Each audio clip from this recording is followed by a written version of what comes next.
Hey there, fellow classic comic collectors. As always, I'm Scott Harris King, and today we're back with another Complete Run Madness, part one of a two-part series where I'm going to show off my complete run of Ghost Rider. This is a series that I really loved the character, and at the time I put this run together back around 1991, I was really into the series, and there's a lot of really cool stuff in it. To be honest, I haven't reread the series in 25 years, and I've been seriously considering selling off most of it.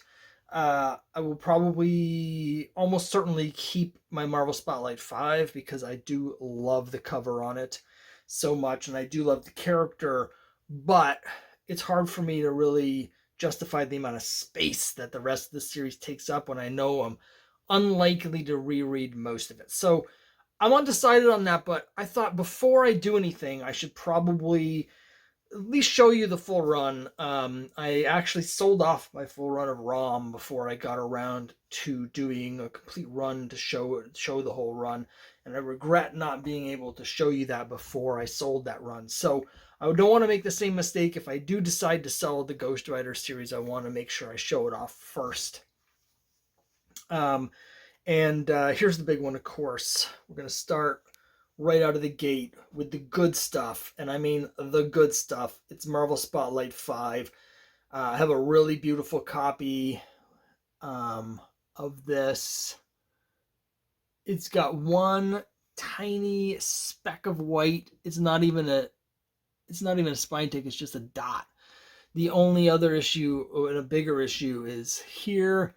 There's a tiny tear and the crease there. Other than that, um, if it weren't for that, this would probably be, and I'm not looking at the back cover right now, but it would probably be a 9.2 to 9.4. But with that, I don't know. I've showed it to people before, scans of it, and the consensus was around a 7. So anyway, it's beautiful.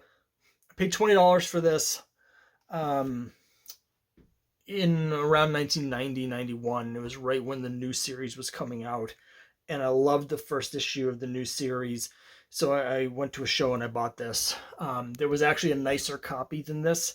That was $25, but I didn't have the extra $5. Of course, that $5 difference then is a matter of like $2,000 or $3,000 now, because if I had gotten a 9.2 instead of a 7, obviously that would be a huge difference financially, but I'm certainly not going to complain about my $20 purchase, particularly because it's just so gorgeous. And to have a high grade copy that looks so beautiful. Um, I'm not a condition snob, but on the other hand, when I do have the high grade books, you can see why people are, because they're so beautiful. So here it is, my Marvel Spotlight 5. I've showed this book several times before. It is one of my top 5, top 10 books in my collection. Yeah. I'm going to show you the rest of the run, and you're going to see just how cheap it was to put together a complete run of Ghost Rider in the early 90s. Spoiler alert, it was really cheap, because all of these still have the original price tags on them. So, for instance, I got this at my LCS, That's Entertainment. It's Marvel Spotlight 6, the second appearance of Ghost Rider. Lower grade copy, it's probably 4.5. And as you can see, I paid $1.50 for it. It's Marvel Spotlight number 6. Second appearance of Ghost Rider. I love the logo. I love the look of Ghost Rider. I love the frame covers. So this Marvel Spotlight run, I think, is actually really underrated. Obviously, the 5 is really expensive, but these issues between Marvel Spotlight 5 and Ghost Rider 1, I think, are undervalued, particularly issues 7, 8, 9, 10, and 11. I think those are definitely undervalued. Here's one that I clearly got at a convention because the price tag says dairy on it. Just use 7, another black cover. They Who Serve Satan, Mike Plug. Great artwork. I paid $4 for this at a show, and it's a mid-grade copy. It's probably a 4.5 or a 5. It's hard to say with these black covers because everything pops out, but look at the color strike on this is great. Like the blacks are black. I love the contrast of the yellow and red. So cool. Of course, looking through these, I'm like, why would I ever be dumb enough to sell these off? But I haven't even looked at these in over 20 years. So that's the answer. Marvel Spotlight number 8, fourth Ghost Rider. I paid a whopping $1 for this. Lower grade. It's got a piece out of the little piece out of the cover. And unfortunately, we're no more frame covers. It's too bad because I love Marvel frame covers. And this actually, I could tell right away that this is bi-monthly because there's no semi-frame. After they left the frame covers, there's a month where they have a half frame, but there's no issues with that. So yes, bi-monthly. Number 9, what a cool cover. Another black background. This one I paid $1.25 for. This one's really beat up. It had a lot of water damage, so a lot of rippling. But again, we get this color scheme with the yellow logo with the red outline on the black background, and just look at the colors on this cover. It's so great. Ghost Rider is just made for these striking covers, and these early issues here, there's a lot of like hell. There's a lot of Satan in these early covers, and they backed away from that after you get through the first like 4 or 5 issues of Ghost Rider. They back off, and then it kind of becomes a superhero book, and you lose a lot of the juice from these early issues with the great Plug artwork. Just check that out again. So underrated. Here's Marvel Spotlight number 10. I actually paid $10 for this. $10. It's a nicer one, but it's still no better than a 6. But you can see this, I think, was the last of the Marvel Spotlight issues I needed. I got it at a convention. Again, I can tell by the sticker. And I think by the time I got this, the character had, the new series had really taken off. The Danny Ketch Ghost Rider had really taken off. So people were starting to raise the price. But yeah, $10 for this. And then finally, last issue of the Marvel Spotlight run. It is Marvel Spotlight 11. The Spells of the Witch Woman. So you received your superpower from Satan, did you? So did I!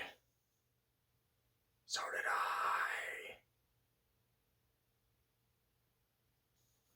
I. Okay. Now, we're going to jump over to Ghost Rider number 1.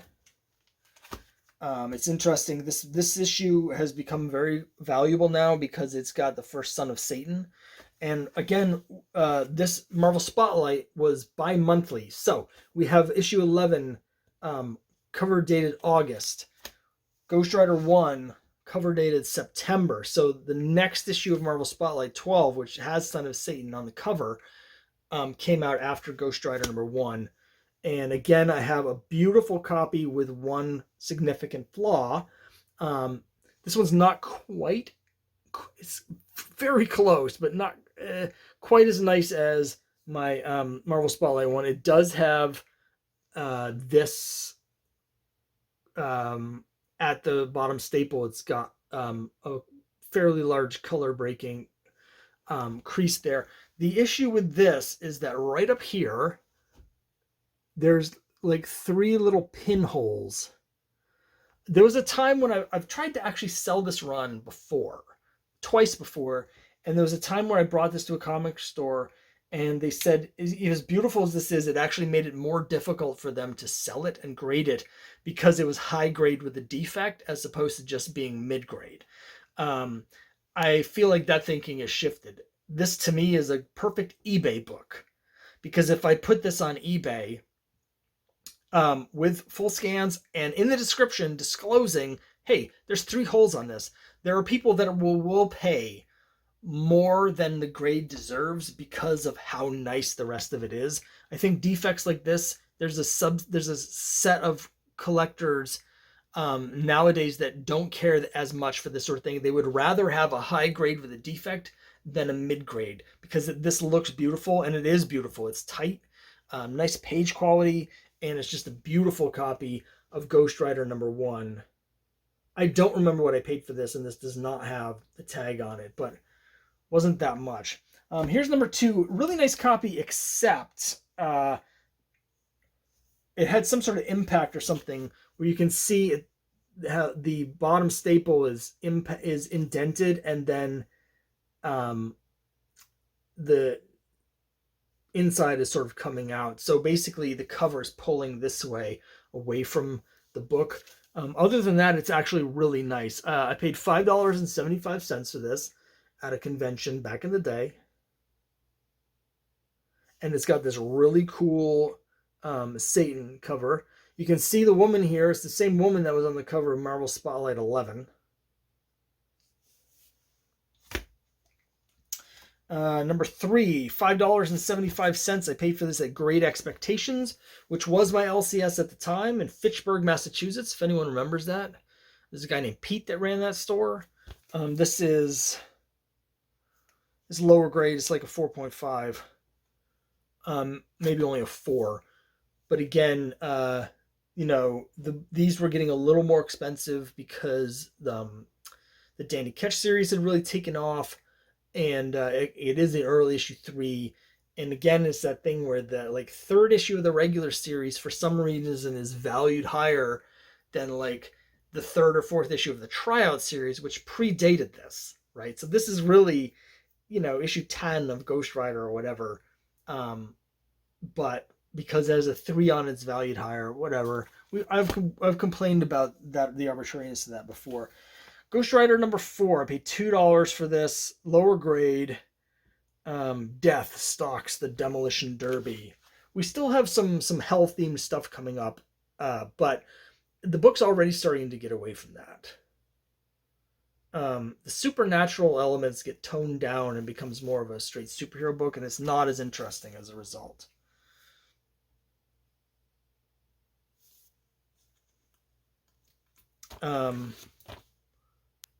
Oh, I gotta find my #5 here. Give me 1 second. Okay, here's my #5. It's a high grade. I traded for this.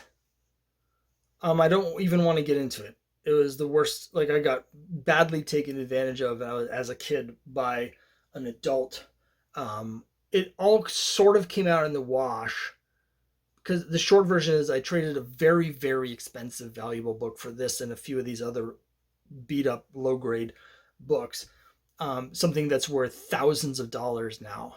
The flip side is the reason I didn't have the money to get this is because I'd spent all my money on the Marvel Spotlight 5, which is now worth between $3,000 and $4,000. So it kind of came out in the wash. The book that I traded away is worth more than the Marvel Spotlight 5. It's one of those things where as a kid you don't have the impulse control. It was a book I didn't actually have any emotional connection to, so even though I knew it was much more valuable than these books, I wanted the Ghost Rider so bad.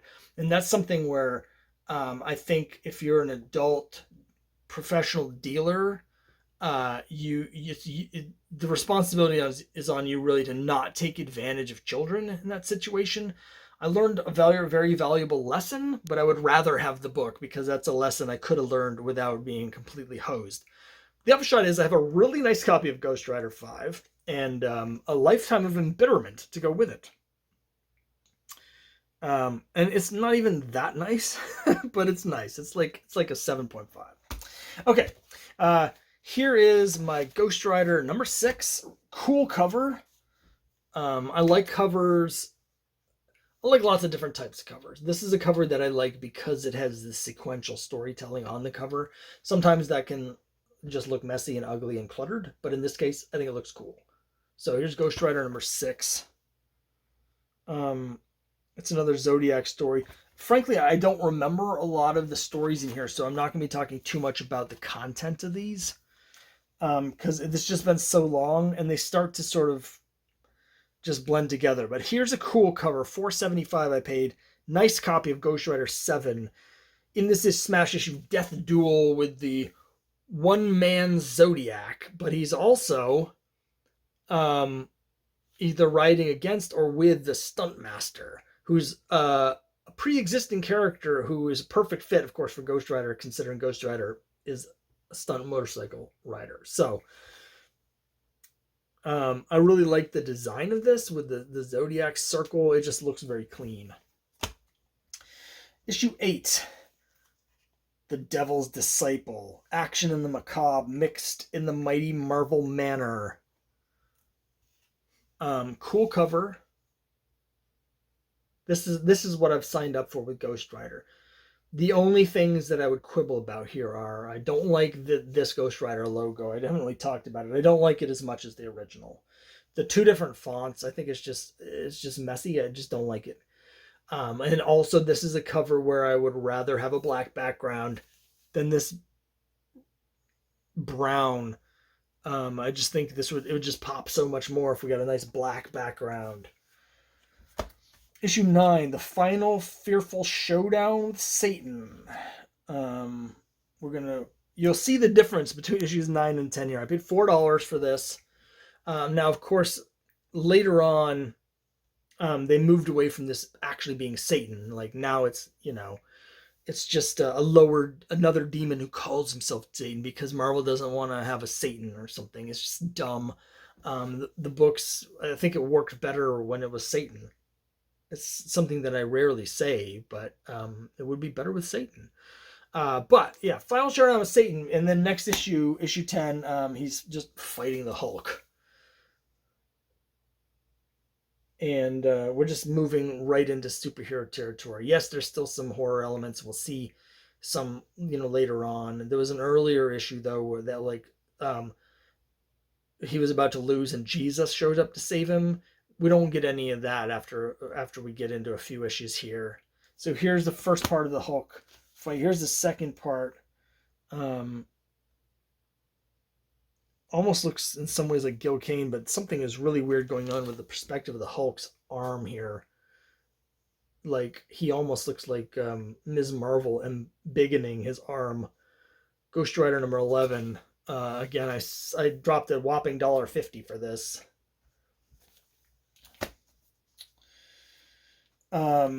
Issue 12.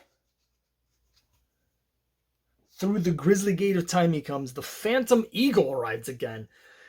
Anyone who was guessing that the next guest star would be Phantom Eagle, you just won like $1 million because that would be the last thing I would ever have guessed. But yes, issue 12, guest starring the Phantom Eagle.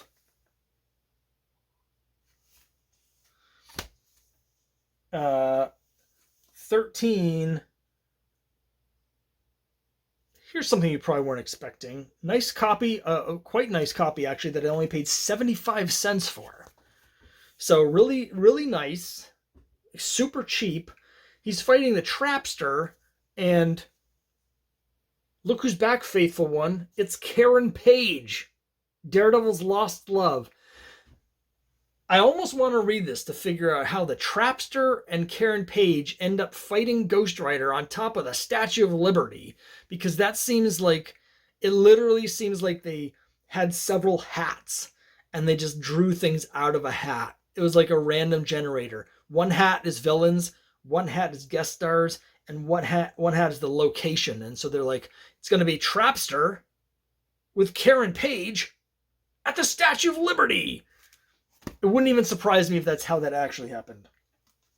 Okay, issue 14, I paid $2 for from this great comic book store whose name escapes me, and I've been racking my brain for a while trying to remember the name of the place. I paid $2 for this, and I can tell from the sticker what store it was. If you're in Worcester in the 80s, you may remember that way down at the south end of Main Street, there was this bookstore that was also a comic book store. It was a science fiction bookstore. The two guys who ran it, I think it was a father and son, they were right out of central casting for comic book guys. The super tight shirts over the big bellies and the Coke bottle glasses, and hadn't showered, so the hair was all greasy and slicked back, and they were like real curmudgeons. But man, they had the goods. And here is the Orb, a character that I love because he's so dumb, but he's also got a cool design. His helmet is a giant eyeball that shoots a laser out of it. So I do like the orb, actually, and he's kind of Ghost Rider's arch enemy through the series, which is weird. Here's a really trash copy of issue 15 that I bought at the same store for $1. And once again, it has the orb. This almost looks like a Sal Buscema or something. The artists are all over the place here. Long gone are the wonderful glory days of Plug. We're just getting into like pure Bronze Age superhero stuff here. Here's a Jaws inspired. They just put it on the cover. It's Jaws. It's Ghost Rider fighting a shark. And as a stunt motorcyclist, he really should be jumping the shark, and he kind of is. 17. Oh, hey, let's get back to some semblance of the series premise, but only sort of and briefly. It's guest starring Son of Satan. This one I paid $1.50 for, and it's from That's Entertainment again, my current LCS. So, but I bought this about 30 years ago. But then the next issue, it's got everybody in it. Spider-Man, the Thing, Hercules, and the Black Widow. So it's basically Spider-Man, the Thing, and two of his champions teammates. I haven't talked about the bad design of this motorcycle, the Skull Cycle. His original cycle, which looked just like a chopper, like a Harley, but a chopper that would catch on fire. Man, that motorcycle was awesome. This motorcycle is just dopey looking. I've never liked this one. Here's another appearance of Satan. Part of me feels like this is the last time we see Satan in the book for a long time, but it's been so long since I've read it. 19. I love the yellow color covers. I've mentioned that before. And this was $3.50. Shockingly, the next issue I actually had to pay $8.75 for. I don't know why that is. It is a really nice copy, and it has another appearance of Karen Page. So I guess Karen Page had become, I don't remember this at all from reading these, but apparently she'd become a supporting character in Ghost Rider. But here is Daredevil narrating the cover, and they're fighting Deathstalker, who I think is a Daredevil villain. I don't know why this cost me so much, but this was like one of the most expensive issues in the entire run for me. In fact, I might have paid more for this than any issue of Ghost Rider, the series itself, except for issue 1, which is kind of weird. All right, so here is issue 21. And here's something that I don't think anybody was expecting. It's a Ghost Rider cover by Jack Kirby, where he's fighting the Eel and Gladiator.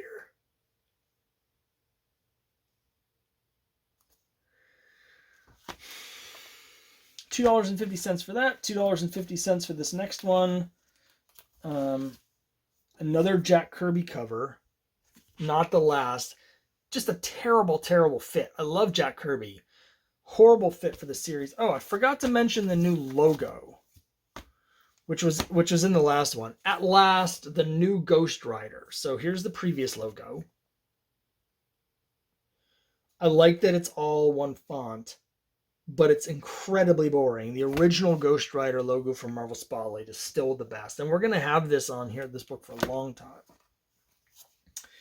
22, The Enforcer, Jack Kirby. 23, it's the Water Wizard. Hold on, these comics are stuck together because you know what happened when you have that masking tape? It just sort of turns into like a goopy gel after like decades. That's happened here, and these are sticking together. I paid 90 cents for this, and it's a really nice one. 23, 90 cents. Jack Kirby, the Water Wizard. Here's Gil Kane coming in, and he's still fighting the Enforcer and Water Wizard. Just pure superhero stuff. Again, they've sort of lost the thread. I will say, the series gets much better at the end. Like, towards the end, the last 20 issues or so, the series gets much better, and it goes back to the supernatural horror roots, and it's just really good, really good. But most of the run's just not that interesting. $1.75, issue 25. Here's something you weren't expecting. You thought Karen Page was random. How about Dr. Druid? It's a Dr. Druid appearance. Ghost Rider 26. What would be more random than an appearance by Dr. Druid? How about issue 27? We get a guest appearance by the Two Gun Kid. This was during this period where the Two Gun Kid was in the present. He'd come into the present with Hawkeye, right at the end of in Avengers 143, I think it was. He came to the present with Hawkeye, and Hawkeye took a leave of absence from the Avengers so they could go out to a dude ranch. So to acclimate Two Gun Kid in a setting that was more similar to the Old West than if he was in New York City, right? And so they popped up in a few weird places, but this is one of the weirdest. Is here, issue 27 of Ghost Rider. These issues I'm paying like $2.50. That one was only $1. This one's $2.50. A lot of these are $2.50 from That's Entertainment. And here's issue 28, The Return of the Orb. Again, I'm a fan of the Orb, so that's cool. 29, we get a Doctor Strange appearance, so that's cool.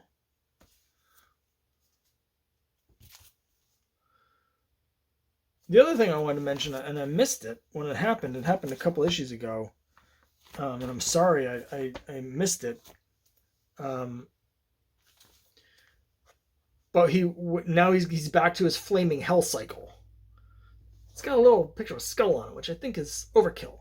But it's so much better than that hideous one he was riding for a while. But anyway, so 29, I paid $1.75 my Great Expectation. And again, it's Doctor Strange. And then finally another Great Expectations comic, $1.25. Still fighting Doctor Strange. And it's issue 30. I wish I had more to say about the content. I just don't remember it that well. But it's cool. It's cool for me to look through these. I don't know if anyone else really cares about how much I paid for them or the stores I got them at, but it's a trip down memory lane for me. And, I really enjoyed putting this run together at the time, even notwithstanding getting hosed by that one dealer. It was just, so I have a lot of fun memories. I'm just not sure, I don't know. I'm just not sure it's worth keeping them around because I don't really want to reread most of the run because I know that it's not good.